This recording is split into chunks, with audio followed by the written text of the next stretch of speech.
All right, 1 second, Stu. 1 second. Sorry about this. What? Uh, 1 second. You're experiencing technical difficulties. We'll be joining you shortly. All right. Well, they couldn't hear that. Now they can hear you. Sorry. Restart.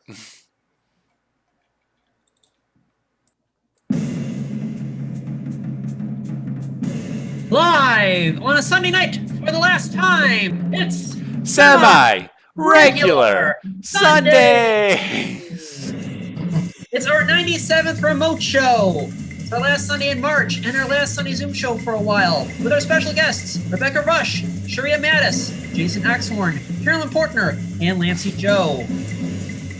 And now, we'll work for food. Flower Shop Bangers. Woohoo! Don't just kind of love it when we start a show. What was your? Can you repeat your intro for us real quick? Because I completely missed it. Oh, live on a Sunday night for the last time. It's semi-regular Sundays, and I introduced all of our acts, and then I said, we'll work for food, Flower Shop Bangers. Oh, okay. I mean, theoretically, like everyone works for food when you think about it. And and shelter and other things. I don't know. I kind of improvised that part. I couldn't come up with a gag for tonight. Oh, sure, yeah. No, nothing in the news lately. Bones of running the show. But nevertheless, good evening, everyone. For those of you who do not know Dan and I, we are Flower Shop Bangers. We are an improv duo based out of Chicago. We have been performing together for almost 8 years. In fact, it'll be 8 years next month. And we've been hosting remote shows for the last 12 and a half.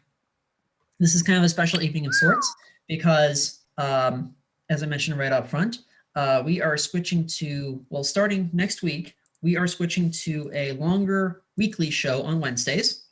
Thank you to everyone who's been tuning in for semi-regular Sundays and semi-regular Wednesdays, and we will keep going with semi-regular Wednesdays. As it happens, we will also have a special semi-regular Saturday show this upcoming Saturday, June 3rd. I hope that's not too confusing, but this week we're going to be doing 3 shows in 7 days, and we hope you tune into all of them. We are in for a really fun show this evening. Dan, if you could say a few words about some of the small businesses that we're promoting, as well as some ongoing fundraisers. Of course, Stuart. If you look down below, you'll see a little banner. And on that banner, we are trying to promote some small businesses and fundraisers that have probably been struggling to exist because everyone's been struggling to exist during this pandemic. So if you look down below, you will see some things. First, there is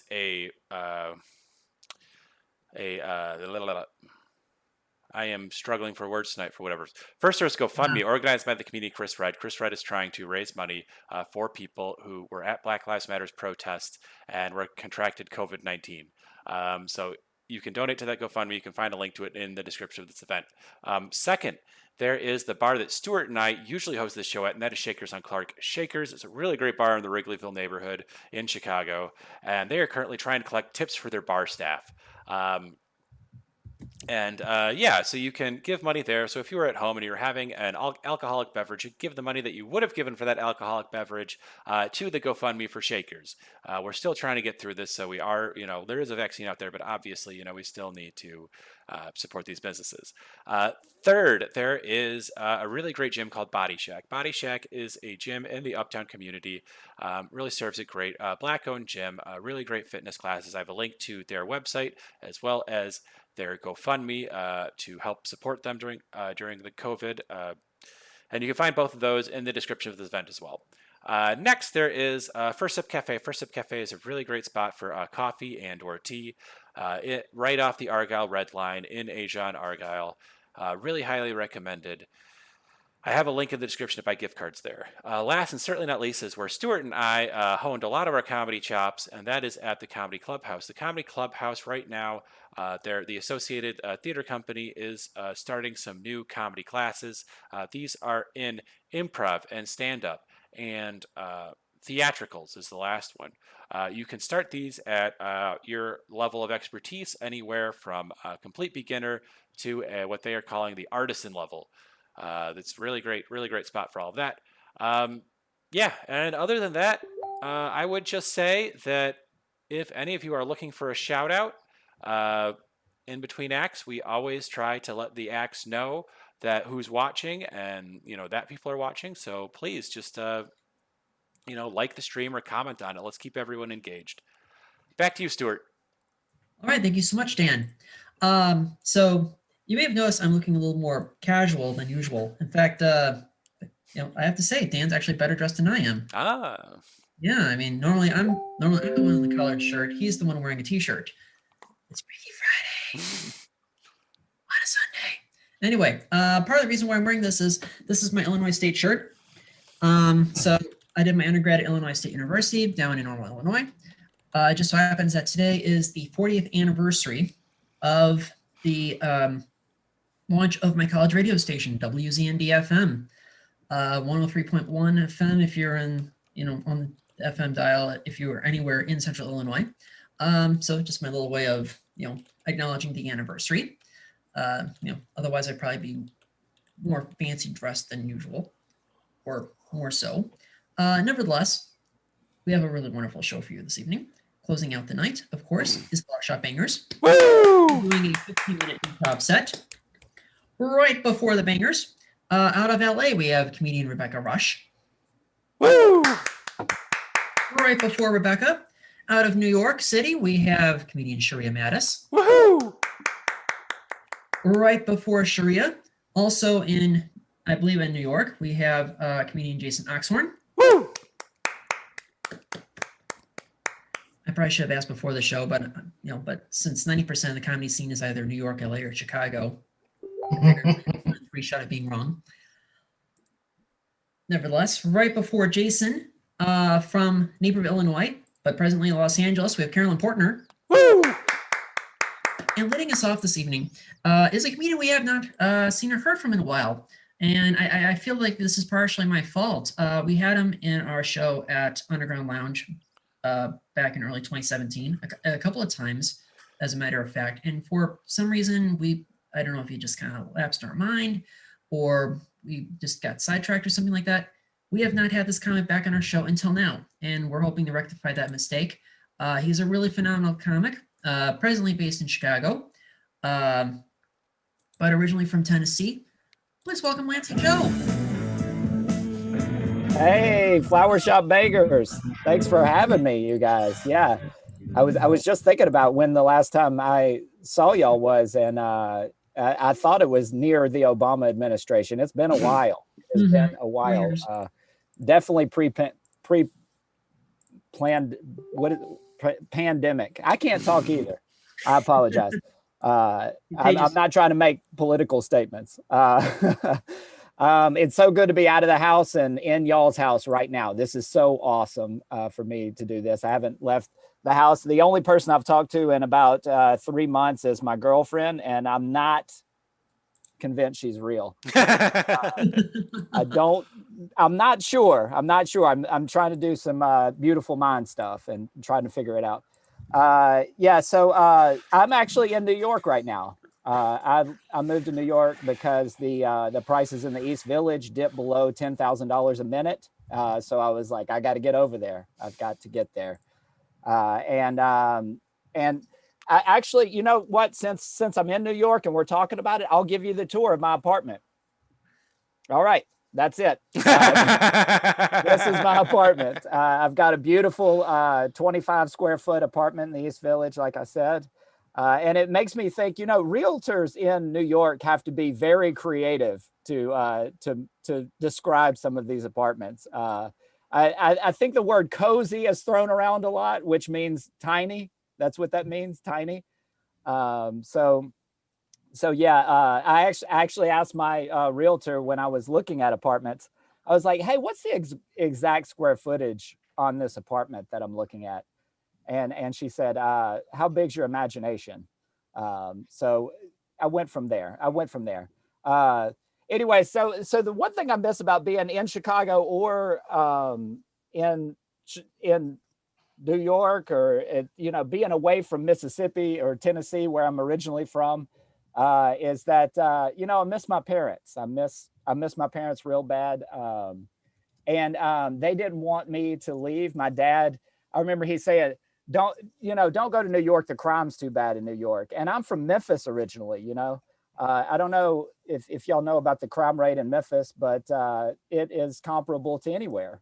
I was like, I don't know if y'all have seen the show, The First 48. Have y'all seen that show? That should be called Meanwhile in Memphis is what that show should be called. That's 48 hours before investigators just give up trying to solve murders, anyways. So my dad, he was like, don't go. I'm like, Dad, it's like, that's like people in Syria saying, don't go to Afghanistan. But I think my dad, he's a real quirky guy. I really like, I think he's one of the best people I know. It's great. But he's really, really conservative. My dad is a super conservative guy. Do y'all remember in like 90s cars, there was AC and then there was max AC? Do y'all remember this phenomenon? My dad would conserve that max AC like it was a fine bottle of wine. I don't know if y'all have ever been in like 107 degree Mississippi heat and been like, you know what I need right now? Just regular cool. That's fine with me. Just regular is fine. But yeah, my dad would just save that max AC. And I'm like, Dad, the car is going to get old no matter what happens with the AC. There's only 2 times that I know that he ever used max AC. Once was when him and my mom got married. He broke the max AC out. And the other was when I graduated high school. And at that point, I knew I had done well. When he cranked that max AC on, I knew when I smelt the dust from 1980, I knew that I had done well at that point. Also, my dad, like I said, my dad is quirky. He's a hypochondriac. I don't know if y'all know or are any hypochondriacs out there, but what that is that you're afraid that you have every disease. Every disease you hear of, you think you've got it. My dad, he reads WebMD. Do y'all know this website, WebMD? He reads this website like it's his horoscope, is how he looks at this. My dad, he's actually a Taurus, but my dad reads WebMD like he's a Cancer, for sure. What's crazy about WebMD is that my dad has been looking at this thing for years. He's been looking at WebMD for years. He's thought he's had every disease on WebMD, but he's never once ran across hypochondria, ever. I'm like, Dad, that's the one disease you need to be looking at. It needs to pop up like Netflix. Like, are you still there? You've been looking at diseases for 3 hours now. You need to look into hypochondriac at this point. I also miss my mom. My mom is a big part of my life. I miss her. She didn't want me to move away from home a few years back. And she kind of threatened me because I'm an only child. And I've been spoiled. I'm not afraid to admit it. I've been spoiled my whole life. My mom really looked after me. I never wanted for anything. She was always there. And when I was moving away, I was like, Mom, I want to leave. I want to go be a comedian. And she was like, okay, Mr. Big Shot, Mr. Funny Man, you want to go be a comedian? That's fine. That's fine. But you're going to do it without the bank of mama, is what she told me. And which that translates into I'm not going to give you money anymore. Right. And that's, it's been 6 years now, and my mom doesn't pay for my stuff. I've been out here on an island by myself, earning my own wage for 6 years. Except, my mom will send me like money on my birthday or, like Christmas, or like New Year's Day, she'll send money, or like Thanksgiving, she'll send a little money, or, New Year's Day observed, she sent some money. She sent some money on Chinese New Year, and Jewish New Year, she sent some money. Valentine's Day, My mom sent a little money. Black History Month, she sent some money. Daylight savings time, she sent some money. She was like, I know you're an hour behind on savings, so here you go. She sent some money on her birthday, which made no damn sense. I had to send some of that back because I'm a good son, you know. She sent money on her half birthday. I was like, geez, this is too much. But what the point of all this is that, you know, women are making 77% of what men make in this country, which I think is wrong, you know, because my mom's paying for all my stuff, actually. And I could be getting 23% more goods and services if we could open up our damn minds a little bit, you know. I'm out here trying to survive in New York, you know. I got my $1,400 stimulus check. It lasts me 5 hours in Manhattan. So yeah, that's my story. And you know, it's nice to be out here with the Flower Shop Bangers on a Sunday night here. And I don't know what the weather's like there in Chicago, but I assume it's real bad. You don't know what happened. Anytime the weather gets real crappy, I'm like, man, I miss Chicago. I miss Chicago. If you walk around the corner and the wind almost blows you down, and yeah, the polar vortex steals your wallet. Those are times when I miss Chicago really bad. But anyways, guys, that's about my set. I really appreciate y'all having me on. It's so good to see you guys, and it's good to see that y'all are still putting on great shows here. So y'all donate to those great causes that they mentioned earlier. Thanks. I appreciate it, y'all. Lancey Joe, everybody. Thank you so much, Lancey. We sincerely appreciate it. I didn't realize you were in New York. Yes. Okay, that's awesome. Maybe that's why we hadn't heard from you in a while. We didn't realize you moved. Well, that's my fault for not keeping tabs. But Lancey, we hope you're doing well, and best of luck to you out in New York. Thank you. Thanks for having me. Oh, you're most welcome. So, Dan, let's take a quick look at the Facebook Live feed, see if anyone has any questions or comments. I don't see any questions or comments. I did see a Facebook message from Jordan Romanowski expressing some concern over. She thought we were, you know, stopping completely, but this is just the last Sunday stream. You know, we are going to do a special Saturday show next week to do an all Europe show. I think that's at like 1 p.m. or something, isn't it? 1 p.m. Chicago time. 1 p.m. Chicago time, yeah. 7 p.m. in London. Anyway, yeah, so no worries. You know, we are still here. We are still going to do our show. It's just going to be restrict to Wednesday just because, I mean, the weather's nice. And we're probably going to get back to doing live shows, hopefully soon, but also, like, the weather's nice. Yeah, so I thought I'd give a couple shout-outs. Another one is to Mark Romanowski. He is watching at home with his wife, Jordan, as they always do. We see them almost every week. I saw a like from Shakers on Clarksville. I'll give them another shout-out. Go to their GoFundMe. Go donate to them. Go visit them once they get back, because I think they might... Like, I think they would be open, but they got a new location, and I think that requires a new liquor license from what I heard, so they're waiting on some stuff there. So you should still donate to them, because they can't open yet to do their normal business. I'll give a shout out to Mitch Kessler, our friend at One Group Mind, the same comedy theater that I talked about earlier. Mitch is our friend from there, really great guy. I feel like he was there almost every night, you know, and we would always see him, and it just always a joy to see and talk to. Muddy Waters, who has a different name. I believe his name's Ron. I believe we just call him Professor Ron. Professor Ron, yeah. So Ron, believe it or not, was actually part of the group where Stuart and I first met and performed, and eventually we spun off into the Flower Shop Bangers. That is true. Last and certainly not least, we were a trio. Yes, that is when we were a trio. We were originally a trio for like 2 months or something, maybe 3.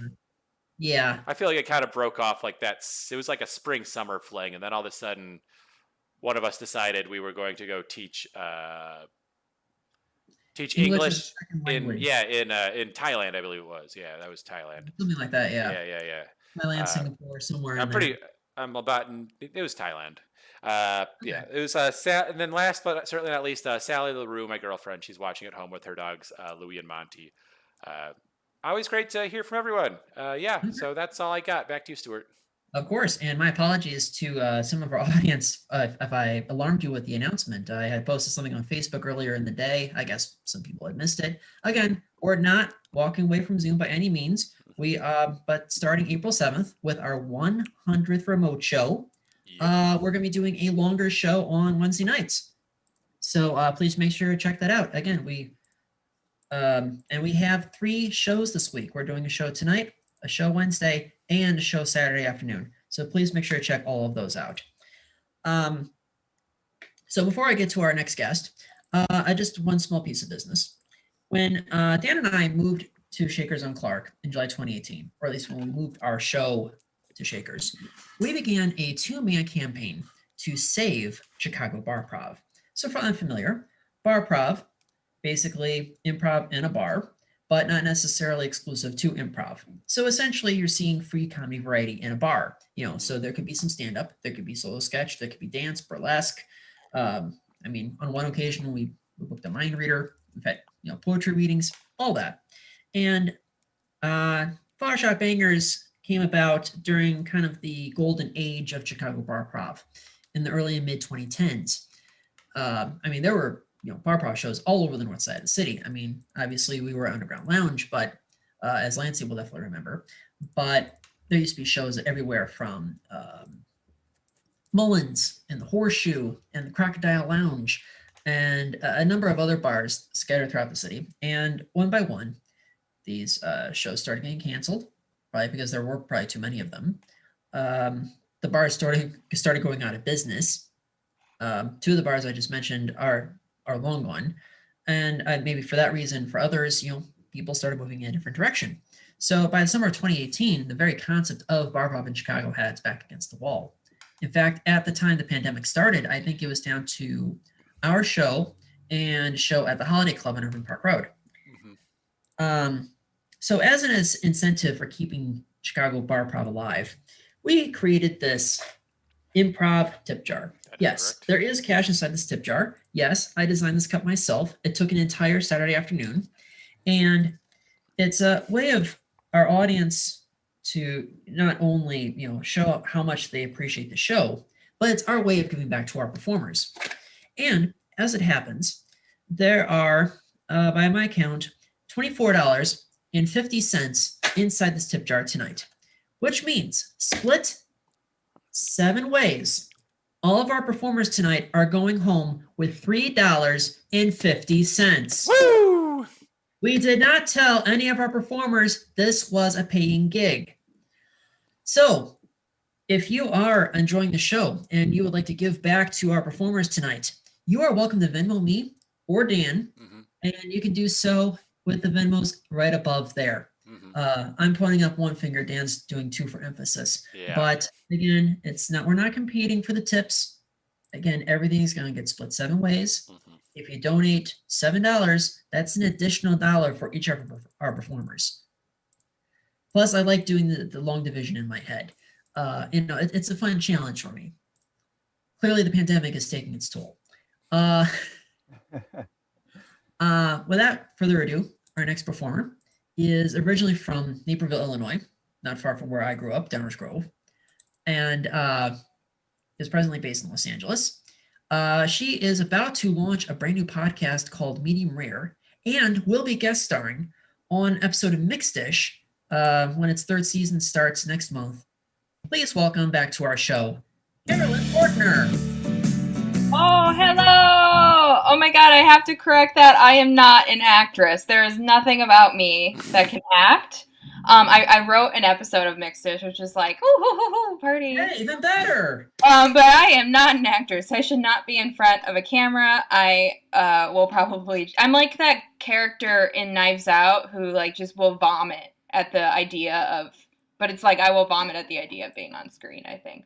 You didn't need to know that. Anywho, I was thinking my square is the most Naperville looking square in this Zoom. All it says is that, oh my God, I'm overcompensating for being bullied at Nico Valley. Everything about this.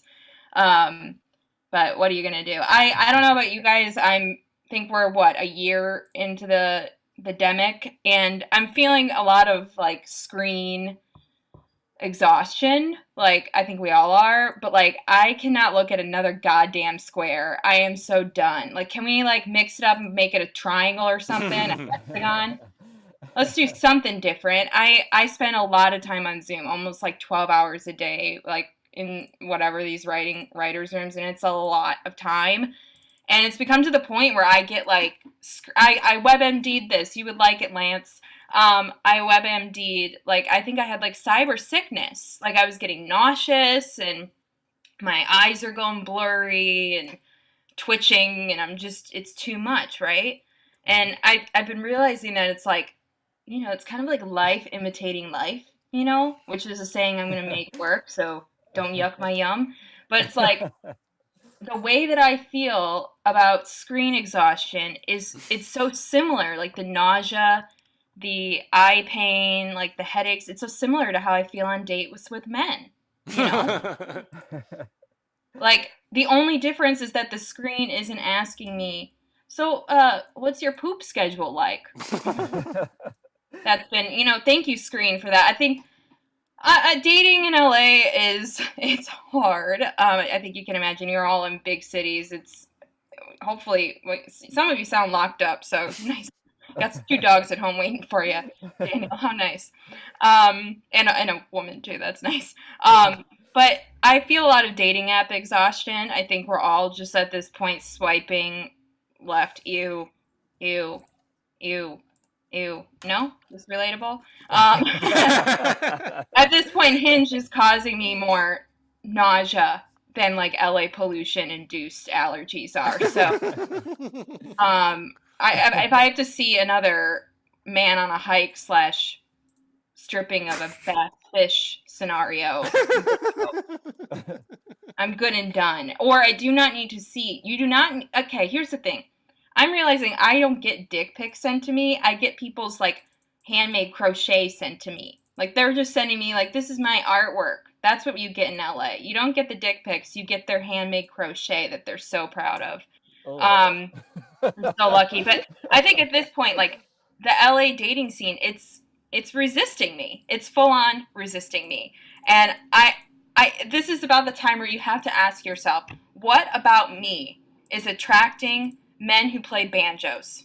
I would like to know, what about me is attracting men who play banjos? I'm like, you know, a law of attraction is all about what you give off, you get back. And I'm like, there's nothing about me that's saying like, yippee-yi-yo-ki-yay, bring up someone, let's go, big buddy. I don't know. Like, am I giving off like I picked my teeth with hay?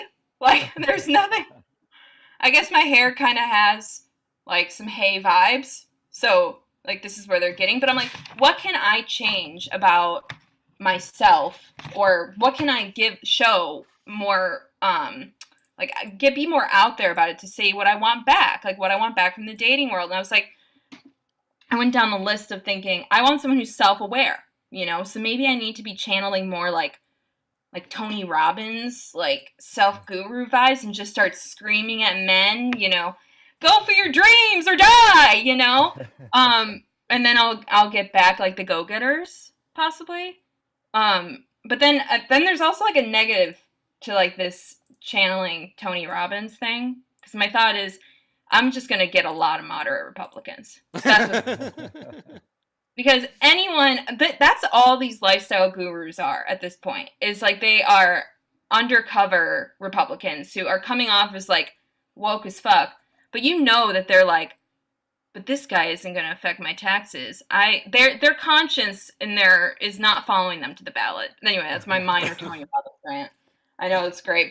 And you know, I also want a man who wants to have kids. So I'm like, I need to come off like pretty fertile, I think, or something. I don't know. I don't know if I'm coming off fertile or not.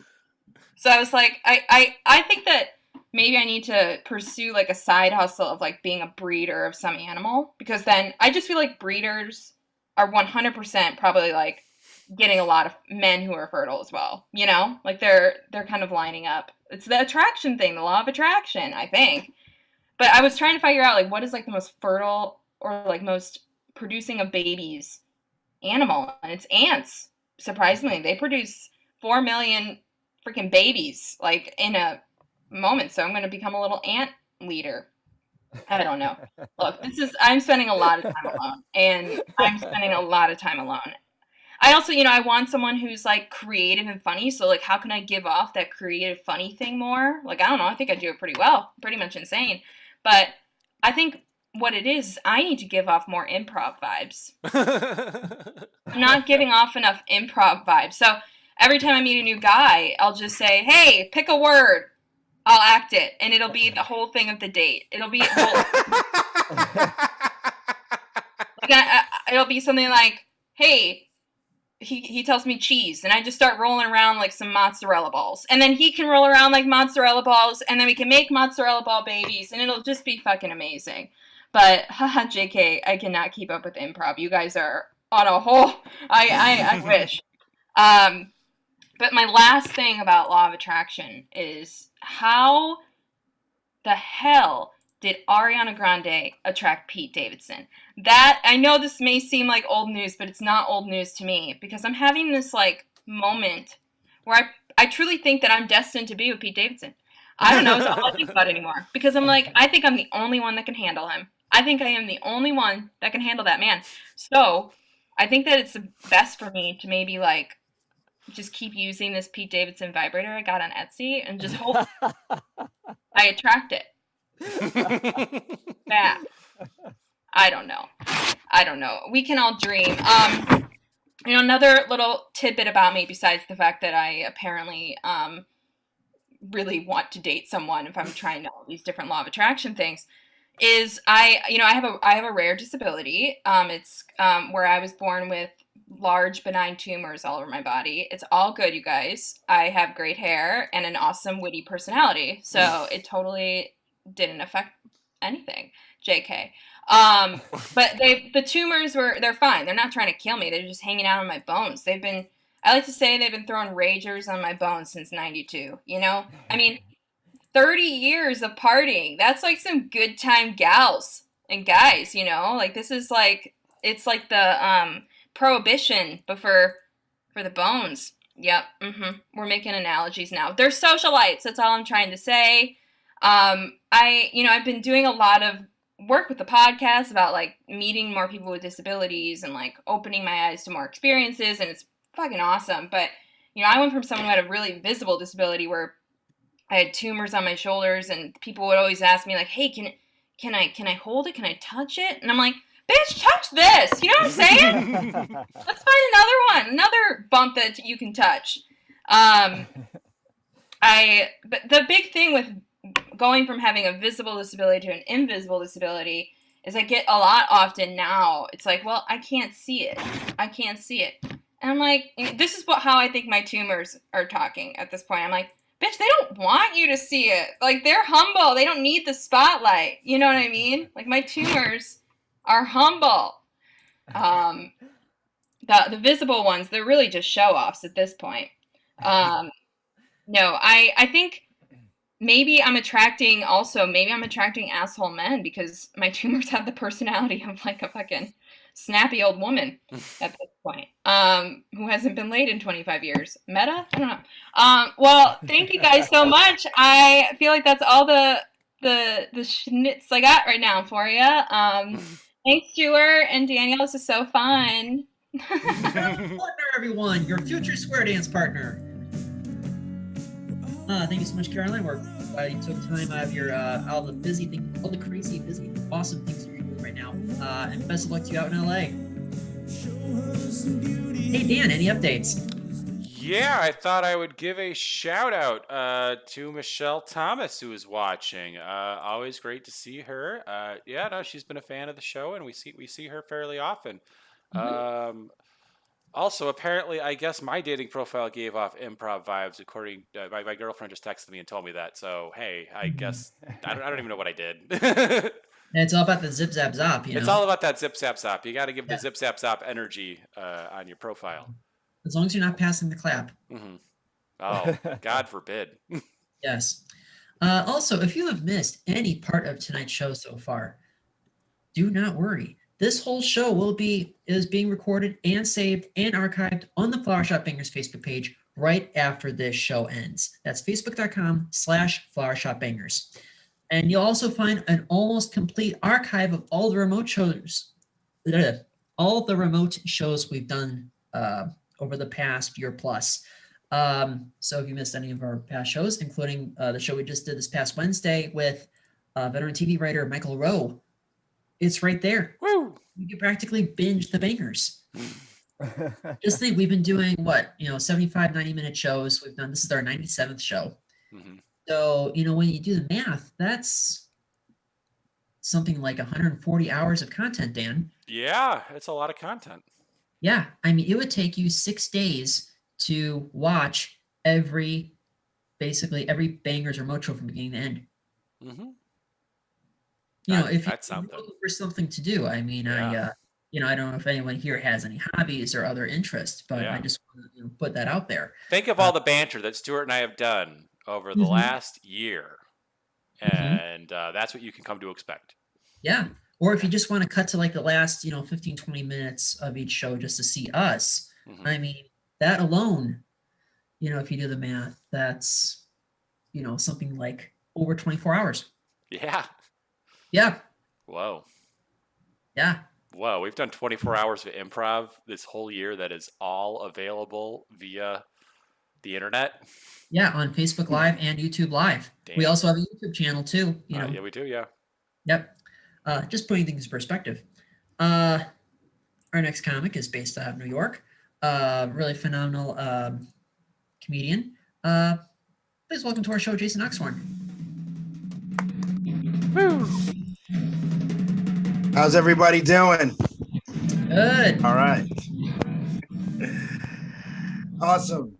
Yeah, it's really great to be here. Thank you guys for having me. I just want to say that you guys are the politest show hosts that I've ever met in my life. Like Canadian level. Like you guys are like that. Maybe it has something to do with the fact that you guys are based in Chicago. Maybe it filters down into because I did work with some Canadians, some great guys, and and even learning like the way they speak. It's like learning sometimes a whole different language. Like I thought I knew how to speak English until I spoke to one of them, and they're like, yeah, man, anytime you want to take a break, because I worked for this Canadian based company, and they're like, yeah, anytime you want to use the washroom, you're more than welcome to. And I'm like, what are you talking about? Washroom? What the hell is a washroom?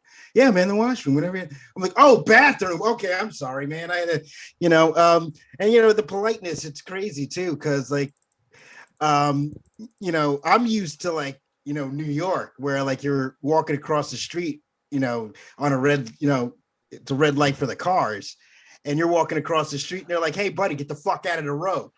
Butchered that joke, but it's all right. So let me tell you a little bit about myself. I live in a very small town, very, very small town in New Jersey. And believe it or not, there's about 200 people in this town to its entirety. There's only 3 houses. 200 people live in the 3 houses, and they're all cousins. So just letting you know how redneck my town is. Did you know that also in New Jersey, it is legal to marry your cousin? Yeah, no, actually, it's legal to marry your second cousin, because that makes it better. That's what I'm working with here. We actually had to have a public service announcement to not eat squirrels. Yeah, seriously. Did we need a sign for have like the posted suggested speed limit sign, and then another sign that says don't eat the fucking squirrels? Like, I don't know. Like we got to do better than this, guys. I was thinking though, how would you get the Goodyear tire flavor out of a squirrel? Like if I was gonna eat a squirrel, what seasonings would I use? I think I would use hot sauce, because us black people, we love to put hot sauce on everything. If I could put hot sauce on cookie dough, because I love cookie dough, I can eat it cooked, I can eat it uncooked, but if I put hot sauce on there, man, it would be delicious. But I was thinking, like, if there was a cooking show, we'd have like Gordon Ramsay. What would he use? I imagine he would fire somebody though for putting in the wrong spice. You know, you're like, hey, you know, you could use oregano, you could use cilantro, but you use cayenne. It was too bloody strong. You're fired. Get out of here. No, you didn't like that one. Okay, we'll keep moving. We'll keep going until we hit something. I grew up Black and Jewish in this town. It was very interesting because my friends really didn't know how to introduce me. They treated me kind of like an infomercial. Like, look at Jason. He's a wonderful, amazing Negro Jew. Check out how he pays for his bagels with EBT cards. Marvel at his Sammy Davis Jr. collection. Take a gander at his BMW that's 25 years old and 15 different colors. Yeah, usually the EBT card actually usually hits. You know, I don't know what I'm thinking of this, but Carolyn was talking about, I can't get this out of my head right now, is about Pete Davidson landing Ariana Grande. I think it's the other way around because, quite honestly, I think if there was a choice for Pete Davidson to fuck Pete Davidson, I don't think Pete Davidson would fuck Pete Davidson. That's all I'm saying there. So I always get a hard time for not being Black enough. I actually had a friend who was told me, Jason, I'm blacker than you. Mind you, when he said that, he was wearing khakis, knee shoes, and a polo shirt. So, I mean, I guess I'm just not that Black. I guess you guys can see it. That's why you're not laughing. It's cool. Hard bomb for 10 minutes. This is awesome. Let's go to distance on this. And in my town, I think we actually kept General Motors in business because our town vehicle was the Chevy Silverado or Silverado. If you guys, if you like it that way. I was always afraid to get into cars with people too. Because I always felt like the anthem should have been, "It's all right because we're drinking Bud Light. My truck is broken and I'm beating my wife. Bud Light." Man, the cops have nothing to do. We have probably less than 20 cops in our town. We don't need cops. So I live in a town where it's basically I'm pretty sure Lance can identify. We live in one of those towns where a traffic stop requires 5 cop cars. I actually had to do a field sobriety test. He's like, "You're swerving all over the road." I'm like, "Bullshit." And I'm dyslexic. So he's like, "Yeah, sir, we're going to need you to say your ABCs backwards." I'm like, "Officer, like I said, I'm dyslexic. I have trouble saying that shit forward. How the hell do you think I'm going to say this shit backwards?" Come on, man. Use some common sense. They're not the brightest. I see probably more "Don't tread on me" signs than I do American flags, is what I'm saying about this town. Didn't date much. Yeah, because there's a thing, it's okay to go over to people's houses in this town and eat ribs and crack open a couple of beers, but it's not okay to fuck their daughter. It's just not in the cards. Yeah. So anybody been watching any TV? I've been watching a lot of TV. I like to come up with these names for products. A whole backstory and stuff. One of my favorite ones is Amika. Amika is she's a fancy bitch. I'm just gonna say that right up front. She's a fancy bitch. She's the kind of girl that destroys all of your stuff and expects you always to pay for it, which is great, synonymous with her insurance company parents. Amika's an insurance company, and that's what she does. My other favorite one is Boniva. Boniva is the project chick. She's the ghetto one. She's the one slapping the shit out of her kids for acting up. She's beating up Amika for setting the kitchen on fire. This is osteoporosis, bone density strengthener, and she's just mad. She's getting madder per hit. How many times I told you to stop setting the kitchen on fire? Don't you know my hands hurt? Got to take some of that Boniva. My other favorite one is FanDuel. I don't know if any of you are sports fans. FanDuel is a sports betting site, and I see FanDuel more of like FanDuel. He's the Indian son that came over to America that has disappointed his parents. FanDuel. We were wondering why you are still not married. We have asked you to give us some grandchildren, but still you have not given us. We are trying to figure out what is wrong with you. Maybe you should try the Tinder. All right. I have been spending a lot of time at home. I have dogs. Heard somebody talking about dogs before. I have a dog. My dog is just apparently too gangster for me. Another person just doesn't think I'm black, because my dog basically shook me for my sandwich the other day. I'm making a sandwich. It's like, yeah, man, you should put some more of that cheese that I like on there. You throw some of that fancy mustard on there. Yeah, you know what I like, man. Give me that sandwich. You're gonna give me, yeah. For some reason, I imagine my dog to be Charlie Murphy in the scenario.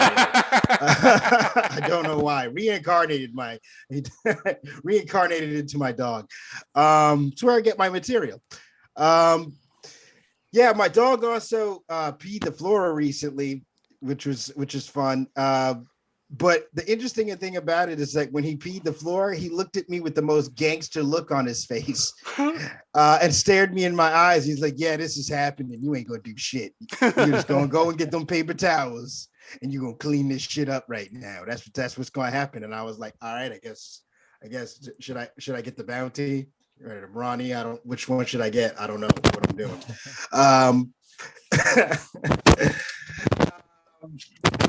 Yeah, like I said, I like watching a lot of TV. Has anybody seen the Leaving Neverland documentary? Mm-hmm. Every one of you should go to jail. Every one of you, because there was like a red flags, man. There was a lot of red flags. I'm gonna sing a song for you that didn't make the cut, and it went a little bit like this. You are so young and tender. I bet you don't even know of your own gender. There's a thing about those headless little boys that make me scream and jump for joy. And that's the point where Quincy Jones was like, nah, man, you got to rewrite them lyrics, man. Yeah, and it's funny because there's still people fighting over whether or not Michael really was molesting children. And I know why he was able to do it. Because he used his white privilege. That's what he did. He used his white privilege. You know how I know he used his white privilege? Because you know why? Because you know who doesn't have white privilege? R. Kelly. Because when he was accused of having sexual relations with underage girls, everybody without hesitation was like, nah, lock him up. He did it. He definitely did it. Oh, all right. Well, my name is Jason Oxhorn. That's my time. Jason Oxhorn, everyone. Thank you so much, Jason. So, whereabouts in New Jersey are you right now? I am in pretty much the mountains. I'm sorry, I didn't see the light. I didn't mean to blow the light. Oh, no, you're totally fine. We're great to have you. I know you're trying to make a point. I mean, that was a good bit too. So, but yeah, somewhere out in the mountains. Oh, okay. Yeah, I live, if you are familiar with like the Tuxedo area, I kind of live like off of 87, sort of that area, like around Suffern. Okay, I was thinking, okay, so maybe like West Milford. I'm actually in that area. It's scary that you know. Stop following me. I'm burning this account now. I'm throwing out my router. In fact, burning the whole house. I got another house. This is a burner house. Okay. Good thing I didn't say Ramsey. Jason Oxhorn, everyone. So Dan, any updates on the live feed? Yes, I thought I'd give a shout out to Lisa Marie Farver, who is watching right now. Really great to see her watch. Of course, yeah. And we had Lisa Marie, speaking of 2017, we had Lisa Marie in our show about 4 years ago. It may have actually been the same show Lancey was in. Maybe. Now that I think about it, it was like towards the end of our run at Underground. Okay. Yes. I would have to double check the old, rosters and everything like that. I kept everything in Google Docs, but again, that's neither here nor there. By the way, we saw the improv tip jar. Our thanks to one viewer who gave us a $10 tip, which means all of our performers tonight are going home with at least $4.86. Mm-hmm. And we are so grateful for your donation. Thank you so much. Just think, one more dollar and everyone goes home with $5 even. Mm-hmm. Woo! Woo! Nice. Thanks. Yeah. Without further ado, our next comic was first in our show, I think back in December, and she just completely melted our faces off. She's just an absolutely phenomenal comic. She has a web series called Black Girl Feelings that she stars in, writes, produces, caters, key grip, sound, special effects, you name it. It is an absolute pleasure. Welcome back to our show, Sheria Mattis. Oh, thank you. Thank you. Oh wow, thank you, Stuart. Thanks for the WAP. I appreciate the WAP. I'm not serving big WAP energy right now. I'm going through a lot right now. Thank you for that wonderful introduction. But I think I'm going to need you to cut down the expectations, like at least 70%. This is going to be a rough one. I'm going through some shit right now. Oh, how's everybody doing though? How are you guys doing? That's enough of that. Just like everybody else who was on the lineup, I'm also in New York. I am trapped in this fucking capitalist hellscape. I'm from here. I was born here.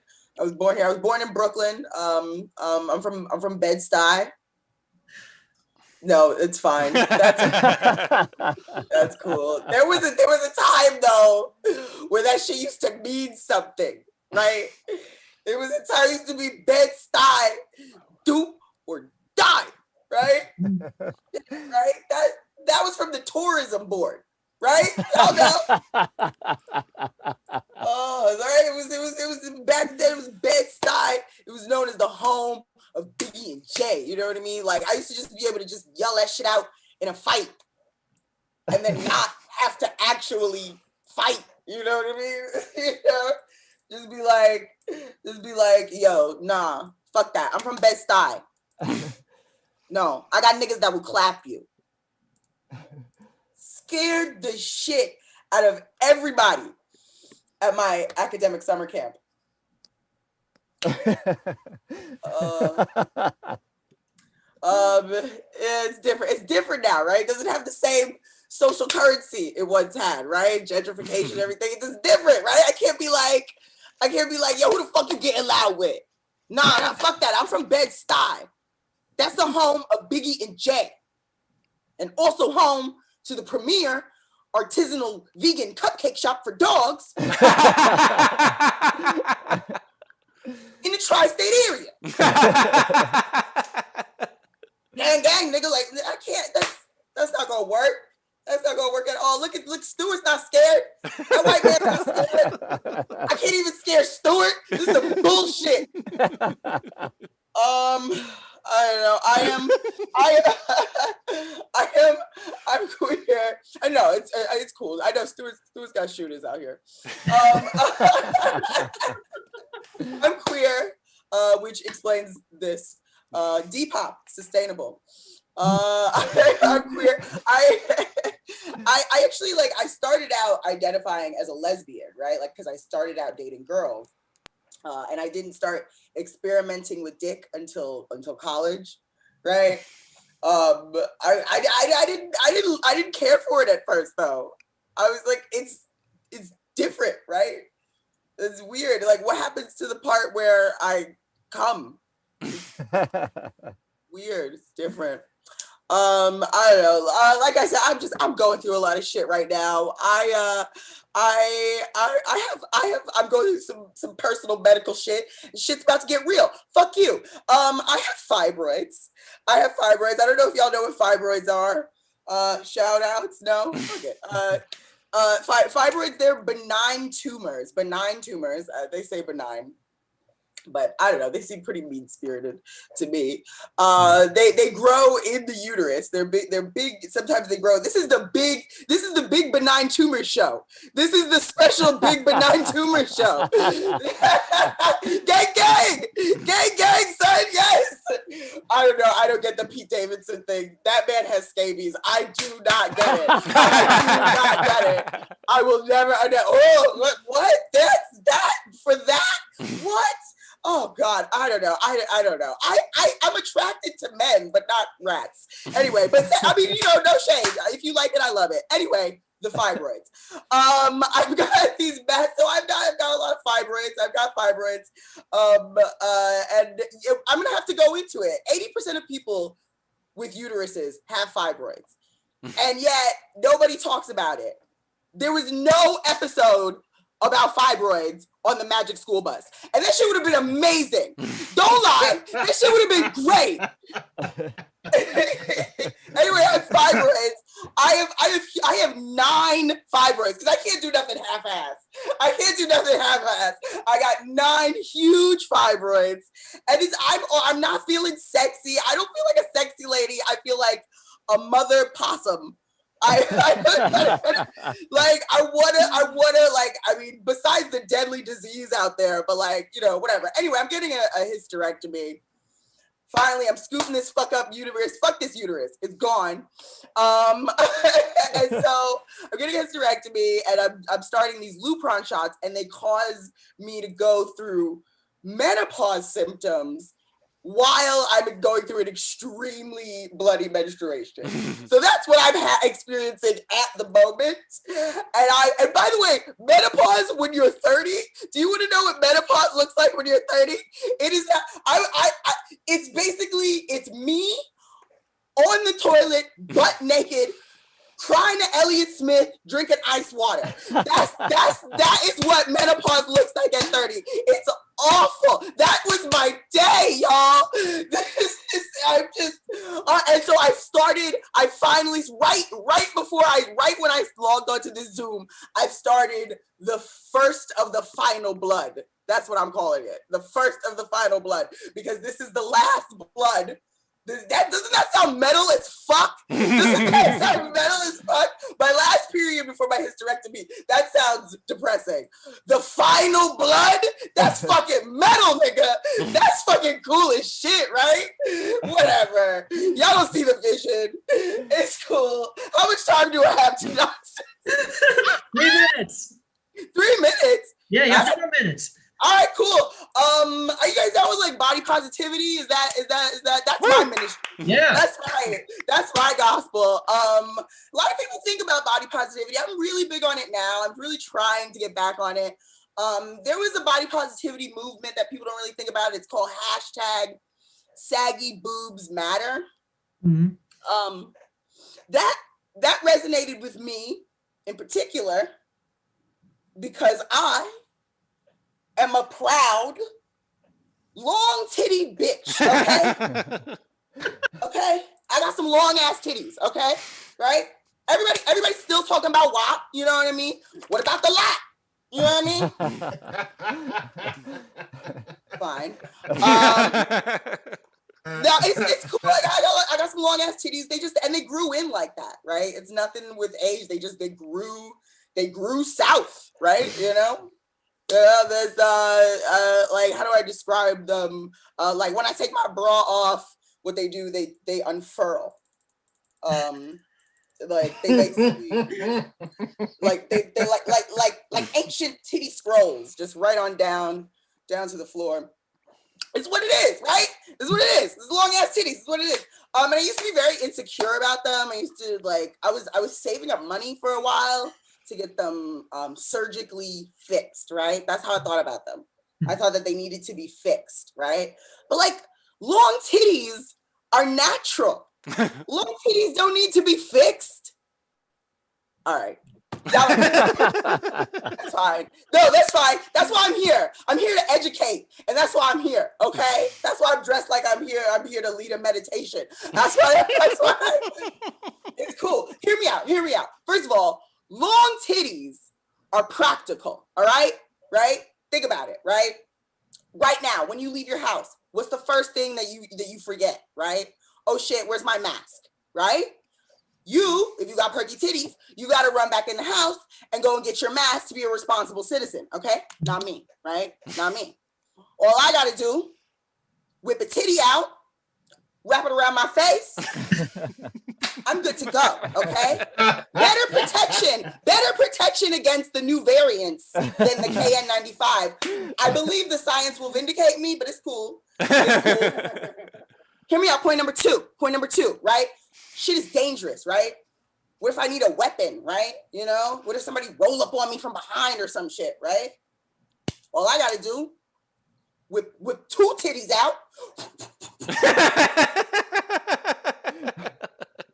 Trust, you hit a motherfucker with the titty nunchucks, shock alone. He's out, you know, you got time. And point number three, think about it. Listen, long titties are sexy, right? They're sexy, right? Hey, Rebecca, I'm not trying to judge whether you're queer by the fact that you have books, but let me ask you something. Let me ask you a question. Let's have a minor lesbian moment. Let me ask you something. You ever sucked on a titty from 6 feet away? No. No, you seem so learned. God damn it. Listen, titty hit different from across the room. I'm telling you. Listen, this is the time. You can suck these titties and stay within the CDC's recommended guidelines for social distancing. Okay? I'm just saying it's our moment. So I'm starting my own hashtag. It's a movement. I want y'all to look out for it. It's called hashtag long titty, strong titty. Please be on the lookout. Thank you so much. My name is Sheria Mattis. Thank you so much. Sheria Mattis, everybody! Man, I think I've been missing out. I think the longest titties I ever dealt with were only like 4.5 feet. Oh, yeah. Holy. They came maybe only like a couple inches above the belly button. I mean, Sheria, you are phenomenal. Thank you so much. Dan, any updates on the live feed? You know, the live feed has stayed pretty consistent. A lot of the people. So thank you to everyone who's watching so far. And also, if you want to keep up with our shows, you can either like the Flower Shop Bangers on Facebook or subscribe to us on YouTube. Back to you, Stuart. And we just received another tip. So I think we do all the math. Everyone is going home tonight with exactly $7. So all of our performers, please make sure to message me your Venmos when all is said and done. Also, just want to do a quick promote. So obviously, Dan and I do this show. It was twice a week, but now it'll be once a week starting in April. But I also happen to have a comedy project of my own. As you may have noticed from this massive poster that I put behind me, this massive, expensive poster, I happen to run a comedy page of my own called Stew News. It's where I take pot shots and hot takes on stuff that's going on in the news. Basically, give me a news story, I'll come up with a punchline. It's like late night style monologue jokes. You can like and follow at facebook.com/stewnews. Or if you prefer, I'm on Twitter at HeyStew818. Without further ado, our final comic of the night is based out of Los Angeles. Has done just about every comedy show in Los Angeles. Extremely prolific. It is an honor to have, and I know I said a lot, but it is also an honor to welcome to our show, Rebecca Rush.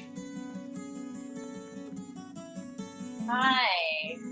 Happy 1 year pandemic, everyone. I don't know how you guys celebrated, but I celebrated by running out of toilet paper. I had no idea how much toilet paper. It was like a big thing a year ago. I remember calling my dad and being like, I have 8 rolls. Like, what does that mean? Like, I don't do the math on this shit. I have no idea. And he goes, don't worry. you don't have to use toilet paper when you go number 1. And I was like, no, I actually do though. And he was like, no, you don't. Like, and I'm like, my dad's like went to Yale. Like, how does he not know how a vagina works? And he goes, no, you just have to shake it a few times. It's like, I can assure you from every concert I've ever been to that does not work. But that's what my dad thinks. He thinks you can like twerk your way to dryness.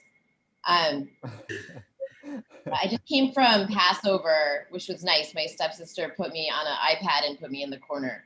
And I got to celebrate. Last year was too crazy to even think about Passover. I was busy counting my toilet paper. But 2 years ago, when I was new to LA, this girl I know was like, oh, I know a Passover you can go to. Because it's like, I mean, I'm sober now, but on Passover, it's like a good deed to drink a lot of wine. So just a lot of happy memories. And I got to this Passover, and it was like an Orthodox Passover. And I'm like the kind of Jew where my country club served pork fried rice. Like I complain a lot. Like that's what kind of Jew. I like Bloomingdale. I like to complain. Like I went to summer camp. Like I had like cleavage out. Everybody was like up to here with their shit. And it was the longest Seder ever. And I had just gotten this like sobriety wrist tattoo so that if I relapsed again, it would make it like hella awkward for me to like reach for a drink. And in like the super Jewish, like I don't like extremism of any kind, like the super Jewish Passover Seder, it's like 5 hours before you eat and there's a hand washing like every 30 seconds. I'd be like, well, get up again. And I'm just like having to cover. I didn't have this hand tattoo, thank God, or I would have had to run away like immediately. And everybody's arguing. There's always this one guy in like a super Jewish group of people that has to like tell a 30-minute story that educates everyone in between every prayer. And by the time like it was like 9 o'clock, they're finally ready to serve dinner, I just like suddenly remembered I was vegetarian. I ran away. Just ran away. I never took my coat off either, so they couldn't see my cleavage. I was just like so ashamed. My mom converted. It was hard to get a Passover invite this year because I'm like half vaccinated and half Jewish, and like 100% nobody wanted me in their bubble for Passover. But my mom grew up Irish Catholic. That's where the alcoholism comes from. And she one year passed out in her plate at Passover. That was fun, but was more fun the next year. She had to have like one hand over her eye all Passover to keep the room from spinning. And I had a friend there who was vegetarian, and we're like about to serve matzo ball soup. And you have to cook the matzo balls in the chicken broth. That's how you make matzo ball soup. And my mom gets up and she's like, oh, I made a special soup for you. And I'm like, oh no, this bitch didn't. So I followed her into the kitchen to catch my mom stick her hand into a boiling pot of soup, her bare ass hand, pluck out a matzo ball, put it in like vegetable broth, stick it in the microwave and be like, I made a special thing for you. I had to follow her, and she was like, shh, like in front of everyone. And she goes, I'm not trying to contamatize anybody. Anyways, my friend did not eat the soup. And when we went traveling to Europe together a few months later, we had to eat in like Chili's in Paris, like TGI Fridays. And she was so terrified that somebody was going to sneak meat into her food. And you know, my mother is not here, right? So anyways, I've had Passover as much as I could handle. When I moved to LA from New York, and for the first year I kept my New York therapist, and she kept telling me that I needed to get an LA therapist because that's like or whatever. And then one day we were on FaceTime and she said, Rebecca, you need to stop getting cosmetic procedures. And I said, you are right. I do need an LA therapist. Real, but I can't feel my forehead. I also started doing hypnosis out here. At first, I was told to make a tape of the opposite of all the mean things I think to myself and like sleep to that. So I just had this tape that said over and over that I'm going to make it in comedy. But then I thought it would be more helpful if I made a tape for the morning meditation in which I recorded everything that men have said to me when their dicks were in my mouth. That tape goes, you're amazing. You're doing everything right. You're going to make it in comedy. No, I haven't slept with a comedian since I got sober. But I do make I mean, it's been a weird year for all of us. I lost my favorite YouTuber to QAnon. I don't know if that happened to anyone else, but he was just like a happy-go-lucky law of attraction guy. And then one day he started talking about things happening under the surface of things. And then the next day he started talking about something going on with kids. And it's like, oh no. It's like, I always knew the whole time that he was just like studying shit and like breaking it down and like putting it out there. And then just like what he started studying got weird. It was so disappointing. Did I say the sex work joke? I didn't mean to talk about him. I ran into him in like Huntington Beach at this like Kava bar where the owner thinks that everybody's gonna die 2 weeks after they get the vaccine. Like, I don't know. Of course, like I saw him there, right? And I miss him though. I people think I'm gonna check back in, but I'm like scared because he keeps. There was an armed group of QAnon people that broke into the CNN building like yesterday off of Sunset where I live. Like, they're not. Like, they're just like, you know what? I think that's actually a CGI version of Donald Trump. Like, they're not, like, everything they predicted failing to come true is like, it's just not stopping them. It's just not going to stop them. They're just going to find like a new goalpost. My uncle is into QAnon and he posts shit about like Joe Biden sacrificing babies to his demonic gods. And then I have to like have a conversation with my aunt who like already voted for Trump twice. Like, she's so close to being right there.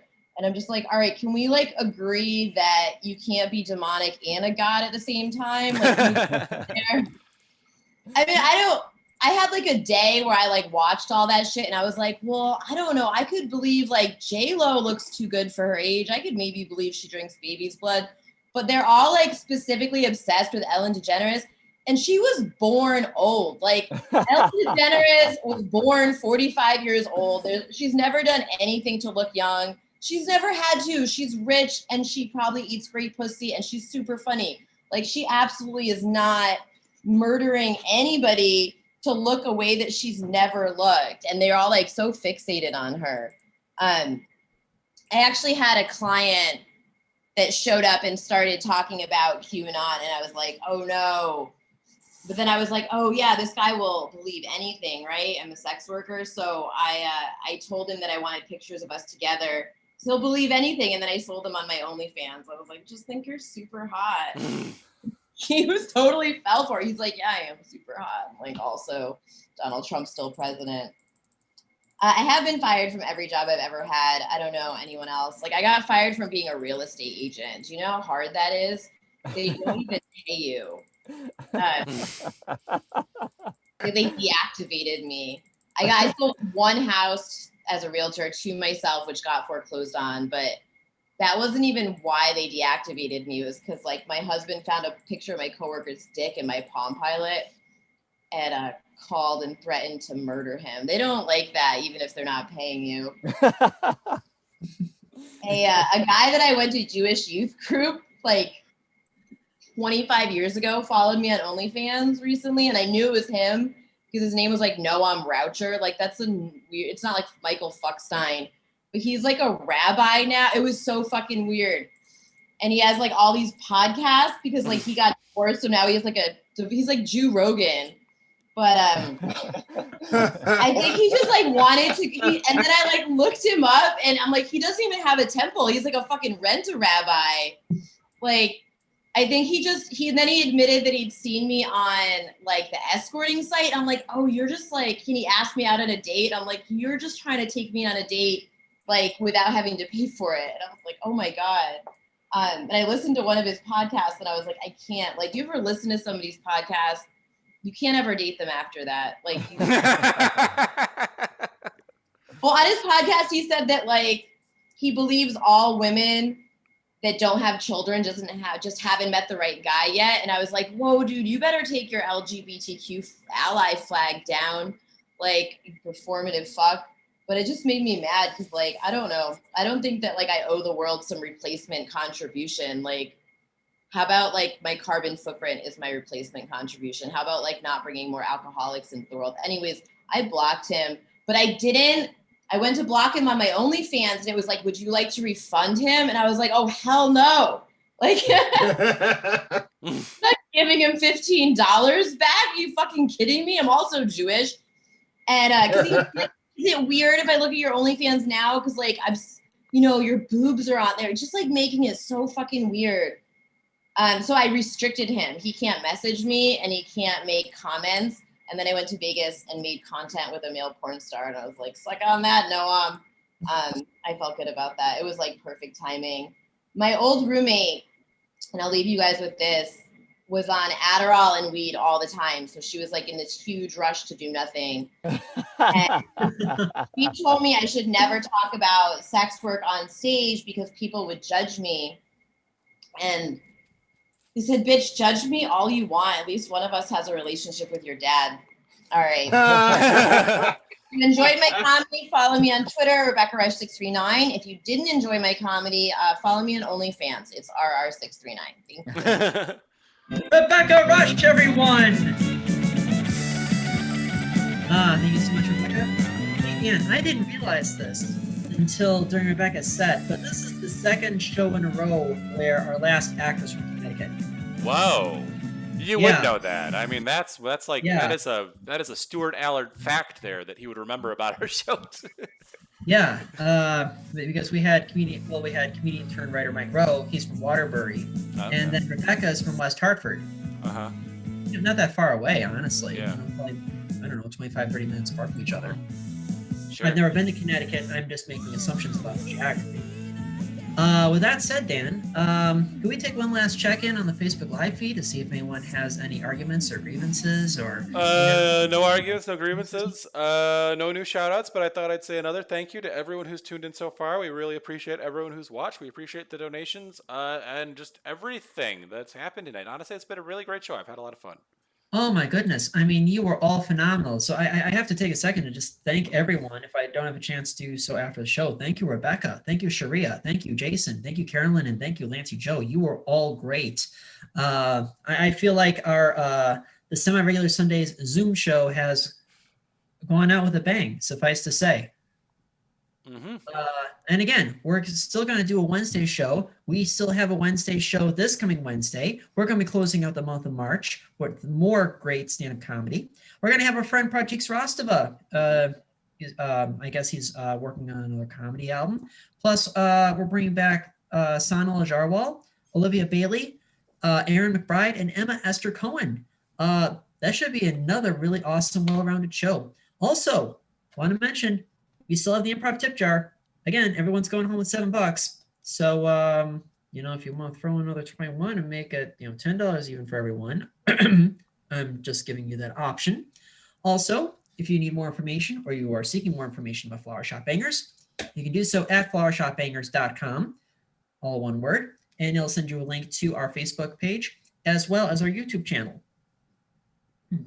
Without further ado, your final act of the evening are the co-hosts and co-producers of Flower Shop, or I should say of. Everyone is tongue-tied tonight. I feel like this is like contagious or something. Normally, I'm the one who slips up. They are the co-hosts and co-producers of Semi-Regular Sundays, who until 12 and a half months ago were hosting a show at Shakers on Clark, 3100 block of Clark in Lakeview / Boys Town. They'll be celebrating their 8th anniversary and their 100th remote show next Wednesday, April 7th, with special guests Susan Messing and Rachel Mason, and Playboy centerfold turned advice columnist Candace Jordan. They have performed in improv festivals in cities far away and distant and magical as Omaha, Nebraska, St. Louis, Missouri, Green Bay, Wisconsin, Grand Rapids, Michigan, and Baltimore, Maryland. Please welcome Flower Shop Bangers.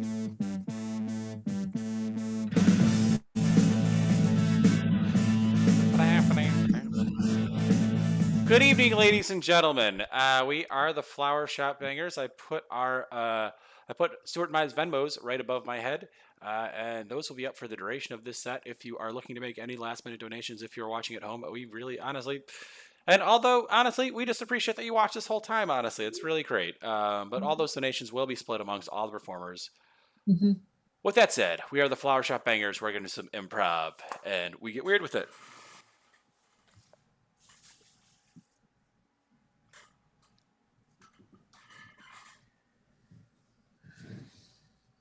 Good evening. Hmm? Good evening. Oh, good evening. I'm sorry. Maybe I should speak louder. Oh, yes. I mean, we are the only two people in this room. Yes. But Yes. we are here to make an arrangement. Yes, we are. Yes, I know. It is an arrangement, It's Yes. Yes. Mm-hmm. We do have to arrange the flowers in a specific order. It is very pleasing to the great overlord. Oh, yes. Yes. Right. I mean, this is a funeral parlor. I mean, yes. it just comes with the territory. Yes. Sometimes they just throw flowers at you. Do you ever find it weird that our funeral parlor boss wants us to call him the overlord? I mean, it is the overlord funeral home. So that's true. I guess, I know. Yes. But so his last name is Overlord. Yes. But also he wants us to call him the Overlord. Like he is the only one, even though he has 4 children, all with the last name Overlord. He's not the only one. I mean, he is the Frank Overlord. Yes. The Frank Overlord. But there's also Timmy Overlord, his child. There is Megan Overlord. There is Megan Overlord. Overlord. Yes, his wife. Yes. Mm-hmm. There is. Yes. There's Greg Jr. There is Greg Jr. Yes. Frank, Overlord. Yes. Mm-hmm. No, seriously. I mean, I don't know. Maybe he likes to raise this mystique about himself amongst his workers, but. Oh yes. I don't know if he changed his name for practical purposes, but it certainly fits the business. It does. It fits the business. Yes. Overlord Funeral Home. We sit here and we do the flower arrangements. Yes. Hand me the flowers. Okay. Here are the flowers. Ooh.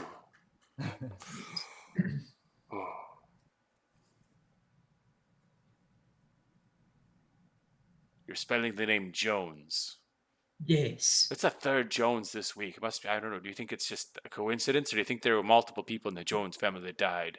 It'd be very sad. It is a common last name. It is, but I don't know. It could be common, or it could be a really bad week for the Joneses. Yes. I don't know. We keep up with the Joneses. Yeah, I know, keeping up with the Joneses. But what if you don't want to keep up with the Joneses in this situation? Oh, yes. Yes. I mean, it's so overwhelming. Yeah.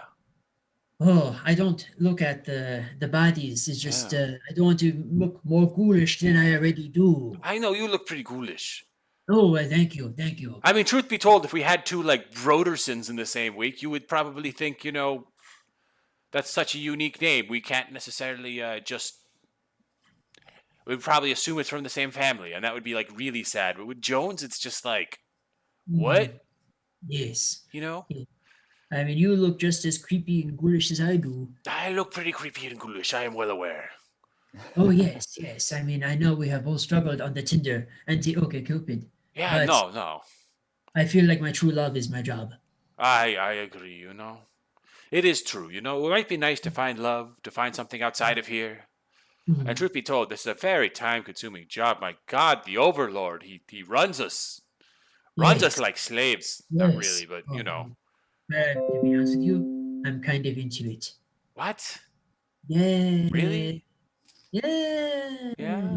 Okay, fine. No, I mean, just something about his managerial style. It fits my mentality. I got you. He rules with that, with that demeanor. Iron fist. It is an iron fist. But you've ever had a beer with him? He's actually super nice. He's usually super nice. If you meet him outside of work, he's just, but when he's in work, basically, he dresses himself like he's some type of evil genius out of a comic book. Are you out for a beer? Yeah, I went out for a beer with him last week. He has never invited me out for a beer. Oh. Yes. Well, no, we talked for hours. I told him my struggles about how we're always in the dark. So we ended up adopting these ghoulish physiques because, we don't see the daylight. Yes. And truth be told, I stopped going to a chiropractor just so I can get that hump. Mm-hmm. Yeah. Yes. Yeah, that was quite a hump. Oh, thank you. It's The secret is to not do any exercise. Oh, yeah, that's important. Yes, and to stay hunched over, arranging flowers all the time. I like to say that my childhood bout with scoliosis was a blessing in disguise. Yes. Yes. Yes, Henry. You know, Henry. I think that I don't know. I don't think I regret it. You know, when I was 14 years old, I decided I wanted to take up this profession, and I'm still here. I'm still arranging flowers, and I still love it. I remember taking an aptitude test when I was in high school. And the aptitude test suggested specifically that I should organize flowers in a funeral parlor. That's pretty specific. Yes. Yes. You know, so many people, you know, they get the firefighter, and they get the doctor, and they get the teacher. Yes. But no, this aptitude test pinpointed me for my destiny. Oh, that's great, Henry. Yes. It's great. You know, you More do flowers! This. More flowers! Here are the flowers. Yes. I mean, it's good to know exactly what you want to do. I just kind of knew this. I didn't need an aptitude test. I never took one, never felt like I needed to take one, but I dropped out of high school and joined these ranks. Oh, but I say you have truly found your fitting. Yeah, it's true. I don't have anything else I can do now. I've been working in this for, the last 25 years, and quite frankly, I have no skills.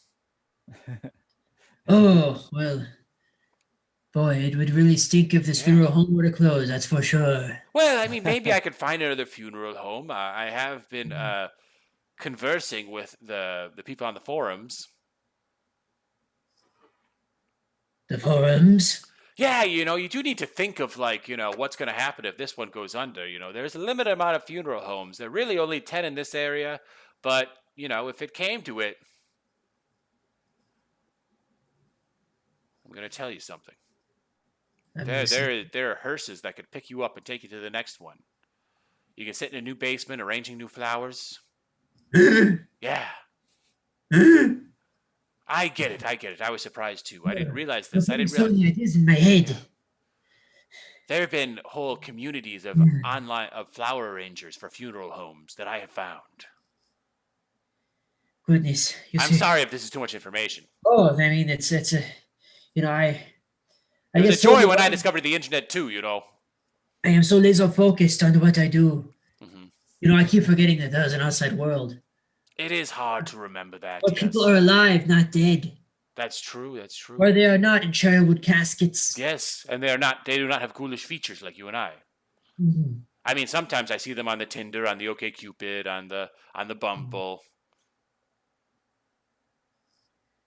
Oh, yes, the plenty of fish. Yes. The e-harmonies. Yes. The Match.com. The Jewish friend finder. The J-date. The J-date, yes. Yes. I'm not Jewish, but I look. I see what you're saying. Yes. Oh, yeah, no. I've looked at farmers only. I'm not a farmer. But on Christian Mingle, but again, I look. Exactly. Yes. You go to look. It's not a bad place to try. I don't know. Maybe you'll find something else in common that's not your. Yes. I tend to look at I tend to look for the goth girls. Oh, sure, the goth girls. Yes. Look at me. Hello. I get it. You might attract some goth girl. Someone who's really into, I don't know, maybe heavy metal.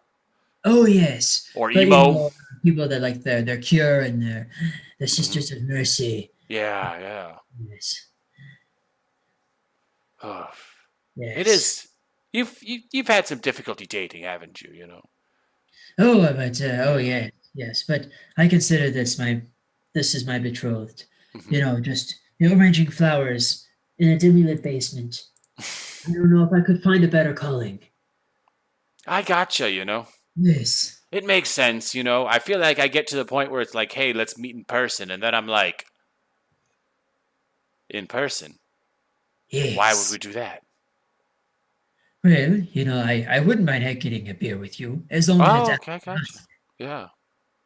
after I mean, truth dusk. be told, we'll have to do it in the dead of night, which is when people yeah. get beers anyway. I know some bars that are open till Yeah. 1 a.m. I could meet you there at 11:30 or something. We'll We also could- need to check with the Overlord. Let's not forget about the Overlord. The Overlord. Yeah. Frank Overlord. Senior. Frank Overlord Senior. Yes, correct. Yeah. Yes. Mhm. Yes. I suppose I could take a night off.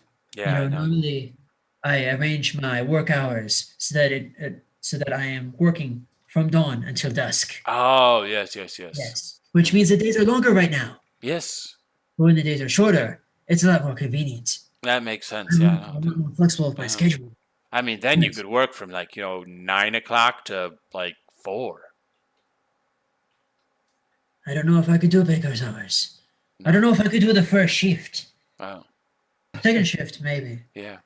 But nowadays, it's like I am here by 7 a.m. Hmm. and I don't leave until after 7 p.m. Yeah. And the days will just keep getting longer until June 21st, and then they start shrinking again. Yes. Because I love the cold and the dark. Oh, Yes. Yes. basements are often cold. Indeed. And the more dank, the better. Hmm. So, if we ever do meet for Mhm. alcoholic consumption, Yes. you prefer beer? You prefer mixed drinks? You prefer wine? Last time I had beer. Maybe next time I'll try a mixed drink. Ooh. Yeah. Yes. Yes. Personally, I like IPAs. Oh, yeah. They're good. Yeah. They're good. Oh, yes. You know, it's a bit dry, but it just Delicious. Yeah. That's our That's show! our show. Our thank you to all of our performers tonight. Our thank you to everyone who has tuned in. Again, this is the first of 3 shows we're doing this calendar week. We'll be back on March 31st for more comedy, and we'll also be back here on Saturday afternoon for a rare, semi-regular Saturday, featuring all European comedians. In the meantime, the pandemic is not over. Please wear a mask everywhere. Please wash your hands. Please stay home when you don't have to be out. Please stay a minimum 6 feet away from strangers and acquaintances. Also,